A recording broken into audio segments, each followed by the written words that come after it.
We back with another set of full spoilers. Well, we're not really back.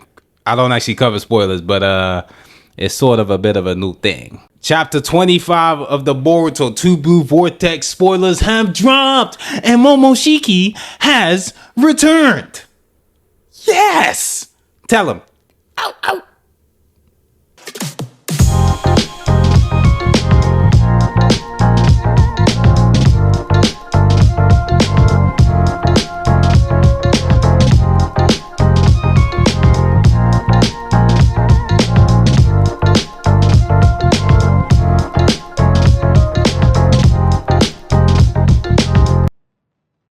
Alright, so we back. Where do I even start? So it turns out, well, before we get to the meat and potatoes of the conversation, right?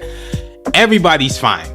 Gaara's back, Moegi's back, and I mean, I know the sneak peek just dropped. I was gonna cover that, but at this point, the full spoilers came out, and well, ain't really no point in even covering that no more. Also, it turns out a lot of people watch my spoiler videos, even though this is technically the first, but they tend to watch it and not like and subscribe. But a lot of work goes into this kind of content, so I'd appreciate it if you liked and you also subscribed, because yeah, Gaara's badly hurt, but he's fine. Shinki's fine also. And you know, basically first page, Konohamaru and Moegi are having a conversation. He's kind of like, do you recognize me? I'm Konohamaru. Konohamaru-chan.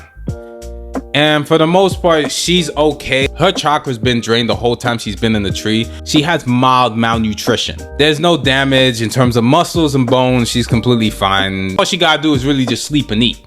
And I mean, who don't want to do that? Sarada and Sumire, or the class rep, have a conversation, and it turns out Sarada confesses her feelings. I mean, she already confessed, but she's kind of just like, well, I like him. I'm trying to step on that. Right, trying to keep it PG, but you know, can't be out here doing the most on YouTube. They have a conversation, and Sumire apologizes for being completely blunt, and I get it. My boy got two of the biggest baddies in the show on his right, and you know, I can't be mad at him. You know, he's the GOAT. You know, he's my GOAT. He's my king. You know, the savior of man, son of man, man of God, God of man, Trinity. They're all the same. Sarada's basically saying that, you know, he always has something on his case and everything always tends to be on his back. And I just found myself thinking about him more and more. I mean, not me, but like, you know, she was. Why'd I think about him? And she's kind of getting to the point where she's starting to wonder if she cares as a teammate or if it's something more. Come on, man, like, it's something more. Stop playing these games. You care about the kid. Ain't nothing wrong with it. I mean, the guy's the king. Like, I mean, don't nobody care about Kawaki. You know what? I ain't gonna throw no shade at him because he did step up last chapter. I was dogging this dude crazy, but he did step up, so I ain't even too mad at him. And she's questioning whether she can actually be Hokage, especially based on how she feels as of right now. Look, you're gonna be fine. Just train a little bit and go through the rest of the arc and confess your love to him, and you'll be Hokage, and he'll be like there protecting you and stuff. Almost on like some Romeo and Juliet stuff. I mean, it's not gonna end the same way, but you know, come on. Sit up. Yeah, hitting my mic. So it's my dog, or pet rat. And you know, she has a brief flashback where Yodo telling her, hey, you know, stop lying to yourself or whatever. You know you got feelings for the kid, just confess. And I mean, ain't nothing wrong with that. You grown. Sarada says, you know, I like him too, and Samira likes him, and Sarada's like, yeah, I just want to be somebody who supports him and this and that stuff. You know, she want to go on dinner dates, and she want my man to pay, and you know, she want to have his babies. I got carried away. Sorry. But you know, Sumire kind of played it off like, oh, that was completely obvious. Like, you know, I knew you always been on his tip. And then Sarada like, oh, me? Oh, no. We not about to do that. Like, you know, you been on it too. So stop it. Don't even come at me like that. Well, she didn't say that. But, you know, it could have sounded like that if I'm extensively paraphrasing. But now here's where it gets a little interesting, because she's like, well, now that you know that and stuff and all that, I ain't gonna hold back. So basically, she's all in. She gonna try to go after Sarada's man. Now, I'm not about to take that. Nah, Sarada, you better fight for that dude. I do not care one bit. And you know, Ada kind of listening in, and she's like, hey yo, what them girls saying? She trying to go after my dude? Oh nah, bro got a whole love triangle that he's a part of. I ain't gonna lie, I'm low-key kind of jealous. Real spit. Now here's an interesting part.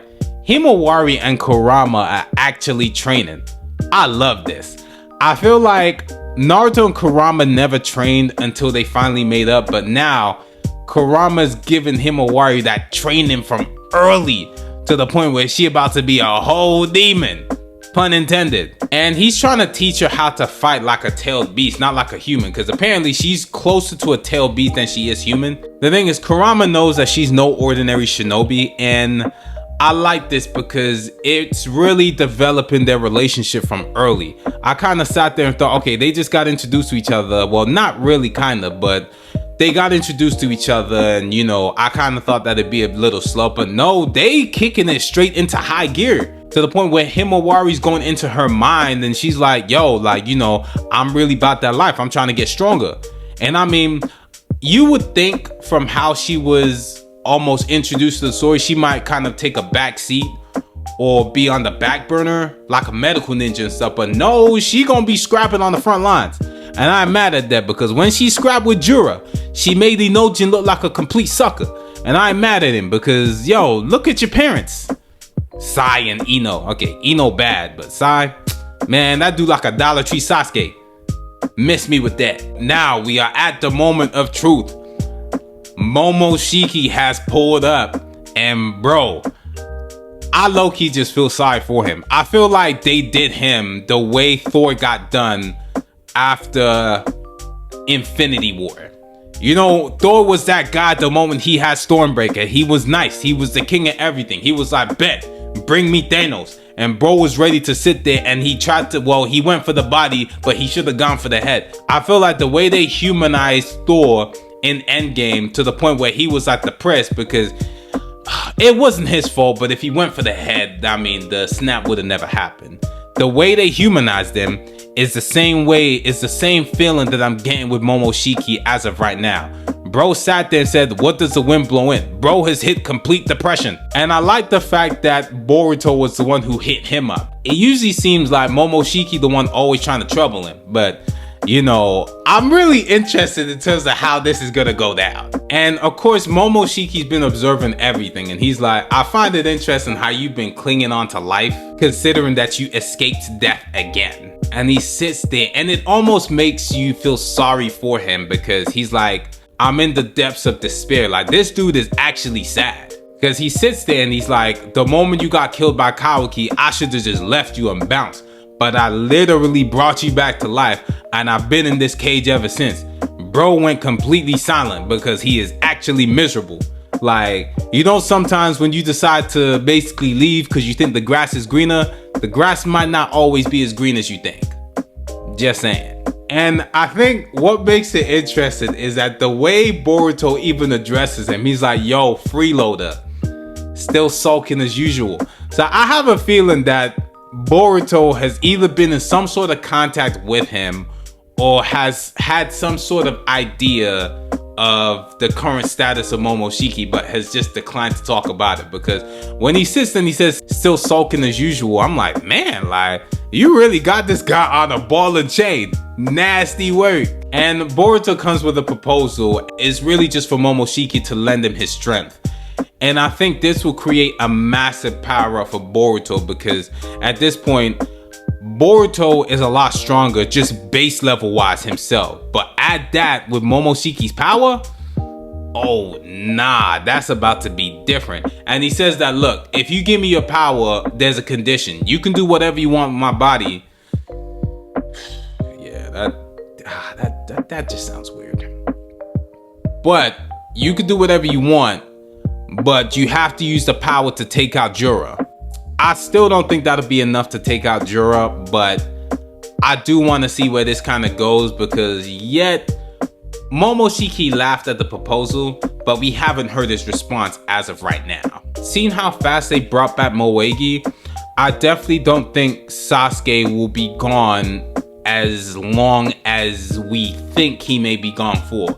I was under the impression that he wouldn't come back until the end of the story.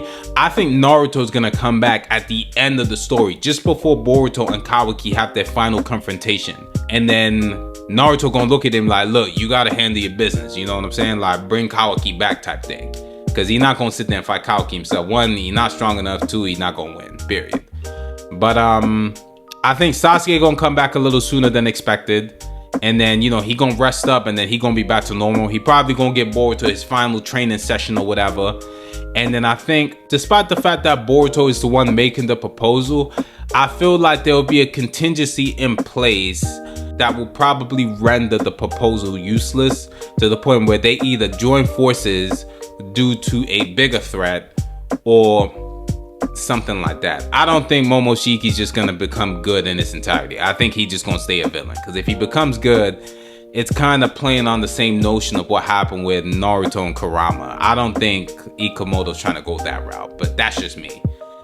But yeah, these spoilers is crazy. I really do wonder where the story's going next, so this should be entertaining to see. But yeah, let me know your thoughts below. I might do a review for this chapter, I might not. I do have midterms coming up. I'll see if I got time, but if not, the spoiler overview may have to be the video for it. But I got like 2 weeks left of school, and then after that, I think I got like 2 weeks off, and then I'm gonna do some reviews, some videos. So that's really the plan for that. And then I got 2 more semesters left. That's a lot. But yeah, either way, let me know your thoughts below. What do you think of chapter 25? The full spoilers and whatnot. But yeah, like, comment, subscribe, and I'm gonna holler at y'all later, man. Okay, Panda, say bye-bye. Bye-bye. Bye.